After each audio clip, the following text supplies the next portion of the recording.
క్రమశిక్షణకు మారుపేరు ప్రముఖ సినీ నటులు పద్మశ్రీ మంచు మోహన్ బాబు అని బీసీ సంఘం రాష్ట్ర నాయకులు, అఖిల గాండ్ల తెలుగుల సంఘం రాష్ట్ర అధ్యక్షులు, రాష్ట్రీయ తేలిక్ సాహు రాథోడ్ మహాసభ న్యూఢిల్లీ రాష్ట్ర అధ్యక్షులు డాక్టర్ పెబ్బిలి రవికుమార్ పేర్కొన్నారు. ఈ సందర్భంగా ఆయన మీడియాతో మాట్లాడుతూ మంచు మోహన్ బాబు ఉన్నత విలువలు కలిగిన వ్యక్తి అని కొనియాడారు. ఆయన తండ్రి ఉపాధ్యాయ వృత్తి చేయడంతో ఉపాధ్యాయ వృత్తిపై ఉన్న గౌరవంతో తిరుపతిలో విద్యాసంస్థ స్థాపించారని తెలిపారు. గత కొంతకాలంగా మంచు మోహన్ బాబు ఏర్పాటు చేసిన విద్యాసంస్థలపై కొందరు వ్యక్తులు బురద జల్లి బ్లాక్మెయిలింగ్కి పాల్పడుతున్నారని ఆరోపించారు. వారు చేస్తున్న ఆరోపణలు తీవ్రంగా ఖండించారు. అదేవిధంగా ఆధ్యాత్మిక పరంగా కూడా తిరుపతికి వచ్చిన భక్తులు సాయిబాబాను దర్శించుకునే విధంగా మోహన్ బాబు విద్యాసంస్థల పక్కనే సాయిబాబా ఆలయం నిర్మించారని తెలిపారు. విద్యాసంస్థలు ఏర్పాటు చేసి వేలాది మందికి అన్నం పెడుతున్న మంచు మోహన్ బాబుకు అందరూ అండగా నిలవాలని పిలుపునిచ్చారు.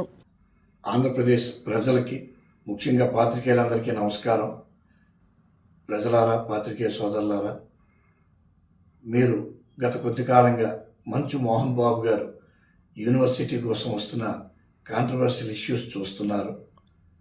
అవి ఎంతవరకు సమంజసం అనే విషయం మీ అందరూ పెద్ద మనసుతో అర్థం చేసుకోవాలి. ఎందుకంటే పద్మశ్రీ డాక్టర్ మంచు మోహన్ బాబు గారు అంటే క్రమశిక్షణకి మారుపేరు. ఎందుకంటే ఈ రెండు రాష్ట్రాలు, తెలుగు రాష్ట్రాల్లో ఎవరిని అడిగినా క్రమశిక్షణ అన్న, ముక్కుసూటితనం అంటే చెప్పే మొట్టమొదటి పేరు మంచు మోహన్ బాబు గారు.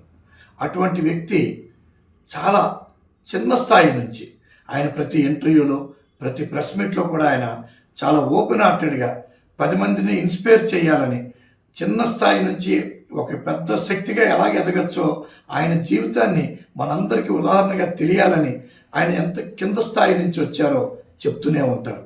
అలాగా 5 రూపాయల నుంచి వేషాలు వేస్తూ ఒక మహోన్నతమైన వ్యక్తిగా, ఒక నటుడిగా, కమేడియన్గా, హీరోగా, నిర్మాతగా, దర్శకత్వ బాధ్యతలు చేపడుతూ, అదే ఒక రాజకీయ నాయకుడిగా, ఒక రాజ్యసభ సభ్యుడిగా, ఆఖరికి ఒక విద్యార్థి సంస్థ అధినేతగా కూడా ఈరోజు భారతదేశ ప్రజలందరికీ సుపరిచితమైనటువంటి వ్యక్తి డాక్టర్ మంచు మోహన్ బాబు గారు. అలాంటి వ్యక్తి ఏదో లాభాపేక్ష కోసం అని చెప్పి, డబ్బుల కోసం అని, యూనివర్సిటీలో ఏదో ఫీజుల కోసం అని చెప్పి కొన్ని గుర్తింపులోని విద్యా సంస్థలు, విద్యార్థి సంఘాలు వాళ్ళని మంచు మోహన్ బాబు గారిని బ్లాక్మెయిల్ చేయడానికి, ఆ సంస్థ యాజమాన్యాన్ని ఇబ్బందులు పాలు చేయడానికి చేస్తున్న కార్యక్రమాలని తీవ్రంగా ఖండించడానికి ఈరోజు మేము ముందుకు వచ్చాము. ఎందుకంటే ఆ మంచు మోహన్ బాబు గారు లాంటి గొప్ప వ్యక్తితో నాకు 36 సంవత్సరాల అనుబంధం. ఆయన్ని చాలా దగ్గరగా చూసిన వ్యక్తిని. ఎందుకంటే డబ్బే కావాలని మంచు మోహన్ బాబు గారు అనుకుంటే ఆయన సినిమాల్లో సంపాదించిన డబ్బుని స్టూడియోలు కట్టుకోవచ్చు, లేదా రియల్ ఎస్టేట్ రంగంలో పెట్టుంటే ఈరోజు వేలాది కోట్ల రూపాయలు ఆయన సంపాదించి ఉండేవారు. అలాంటిది ఆయన సినిమాల్లో సంపాదించిన ప్రతి రూపాయిని ఆయన తండ్రి ఒక ఉపాధ్యాయుని కుమారుడిగా, ఒక డ్రిల్ టీచర్గా ఆయన పనిచేసినటువంటి ఆ వృత్తి మీద ఉన్నటువంటి అభిమానంతో ఎంతోమంది విద్యార్థులని ఈ భారతదేశానికి అందించాలి, ఒక క్రమశిక్షణతో ఒక విద్యా సంస్థను నడపాలన్న అకుంఠితమైన దీక్షతో 92లో ఎక్కడో శ్రీవారి ఆదిదేవుడు శ్రీవారి పాదాల చెంత ఒక విద్యా సంస్థని మొదలుపెట్టి 93లో ఒక స్కూల్గా మొదలుపెట్టింది ఈరోజు ఒక విశ్వవిద్యాలయాన్ని స్థాపించే స్థాయికి. ఎంత పెద్ద గొప్ప విషయం అంటే ఆసియాలోనే అతి రెండో పెద్ద లైబ్రరీ ఉన్నటువంటి విద్యా సంస్థ ఏదైనా ఉందంటే అది మోహన్ బాబు యూనివర్సిటీ. అంత గొప్ప విద్యా సంస్థని స్థాపించి ఆ వ్యక్తికి డబ్బులు అవసరమా? అంత సంపాదించి కూడా ఆయన ఆ ఏడుకొండలవాడి మీద, షిరిడి సాయినాథుడి మీద ఉన్న గొప్ప భక్తితో ఆ విద్యా సంస్థల పక్కనే కోట్లాది రూపాయలు వెచ్చించి షిరిడి సాయినాథుని ఆలయాన్ని నిర్మించారు.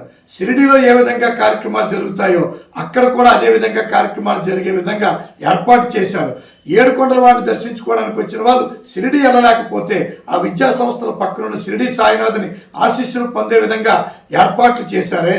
అటువంటి వ్యక్తి మీద సోషల్ మీడియాలో అవకాశం ఉంది కదా అని ప్రతి ఒక్కరు విమర్శించడం ఎంతవరకు సమంజసమో ఆలోచించాల్సిందిగా కోరుతున్నాను. ఏ వ్యక్తి కూడా దేవుణ్ణి కూడా తప్పుపట్టే పరిస్థితుల్లో మనం ఉన్నాం. జాతీయ స్థాయి స్వాతంత్రం తీసుకొచ్చిన నాయకులను కూడా ఈరోజు విమర్శిస్తున్నాం సోషల్ మీడియాలో. అలాగని ఒక విద్యా సంస్థను స్థాపించిన మహోన్నతమైనటువంటి వ్యక్తిని ఈరోజు మనం విమర్శించడం మనకి సరిపోదు. ఆయన వయసు ఏంటి, ఆయన క్రమశిక్షణ ఏంటి, ఈ రోజుకి కూడా సినిమాలు లేకపోయినా వేషం లేకపోయినా 3:30 గంటలకి ఆయన లేచి క్రమశిక్షణతో ఆయన దినచర్యను ప్రారంభించే వ్యక్తిని విమర్శించడానికి మన వయసు కానీ మన స్థాయి కానీ సరిపోతుందా? ఆయన ఎన్నో కష్ట నష్టాలు చూశారు, సినిమాల్లో ఒడిదుడుకులు చూశారు. ఎంతో పాతాళానికి వెళ్ళిపోయిన మనిషి మళ్ళీ ఉవ్వెత్తున లేచి ఒక మహావృక్షంలా ఎదిగి కొన్ని వేల మంది విద్యార్థుల్ని ఈరోజు భారతదేశానికి అందిస్తూ కొన్ని వేల మంది కుటుంబాన్ని ఈరోజు ఆ విద్యా సంస్థ ద్వారా బతికిస్తున్న, తిండి పెడుతున్న వ్యక్తిని మన స్థాయిలో మనం విమర్శించడమే. దాన్ని ఆ 7 కొండల వాడిగానే షిరిడి సాయినాథుడు కూడా క్షమించడు.